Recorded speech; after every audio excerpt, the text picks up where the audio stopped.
there's definitely a possibility of civil war. One more point I'll make: back in, if you remember the World Central Kitchen massacre in Gaza back in earlier in the spring. I wrote when Israel killed all of those aid when Israel killed all those aid workers delivering food.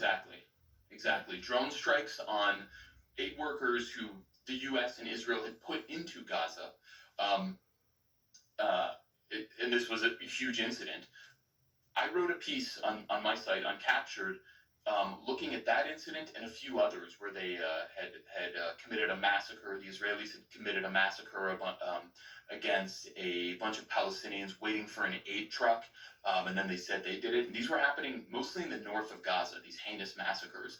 What that was, as I showed in the piece, was actually a clash between the soldiers, the rank-and-file soldiers and commanders, and the military establishment in Tel Aviv handing down the orders, because they did not want to see, the soldiers who were in the field do not want to see a drop of humanitarian aid getting into Gaza. Whereas the military establishment, the political class, they have to play along with the United States and Europe and the international community and say, oh, we're allowing aid in. And that angered the rank and file who were in there fighting so much that that's where they committed these heinous massacres.